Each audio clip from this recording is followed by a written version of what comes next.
It is indeed that time of year again, a little bit warm weather outside, so it's time to clean up and detail the car. Now typically I like using Chemical Guys. I had a whole ton of their stuff that I used to keep inside of this mobile Stanley toolbox. I could put just about everything I wanted in it. We had the brushes, I had all the chemical supplies, the microfiber rags. Unfortunately, it got stolen. It's been a year or so ago whenever someone broke in and literally took, I'd say 50% of everything that I had. Talking about DeWalt plunge router, ratchets, wrenches, a whole array of different tools. They stole my jacks. They even stole an art kit that I had. So I haven't bought anything in quite a while, any cleaning supplies. Whenever I did get cleaning supplies for the vehicle, I typically liked using Chemical Guys. So I'm starting out slow. I bought this little bottle here today, got me a few more microfiber rags, and I went down to Harbor Freight and picked me up this 6-piece detail brush set. Now for the price that you're going to give for these, I primarily wanted the nylon brushes, but I will use the other ones whenever I come across something where I need them. $3 for these, 10% off, can't beat that. And I'm already getting everything cleaned up pretty nice.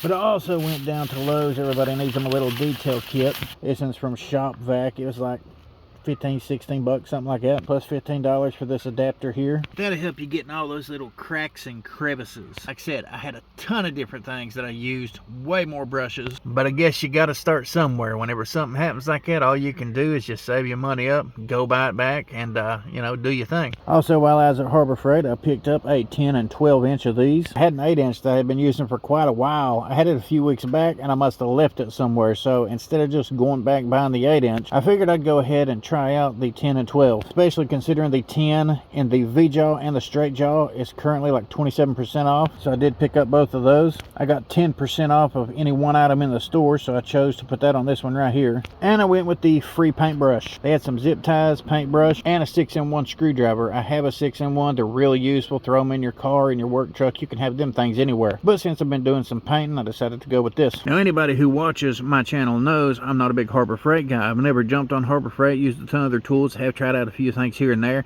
You know, it's kind of hit and miss depending on what you get and depending on what you use it for. As far as the Pittsburgh pliers, things like that, that's going to be like strictly do it yourself, seldomly used around the house. Quinn makes some pretty decent stuff. You got to watch for jaw slop, things like that. Brittle cutting blades. I have donated some of that stuff that I bought and tried out in the past. I donated it to people in need. But now I think I'm going to try out this Doyle set, see how well they hold up compared to Channellock, and then we'll go from there whether or not I buy any more in the future. If you've used any of these things, comment down below, let us know. Till then, I'm gonna pop these things out of the package and put them to work starting right now.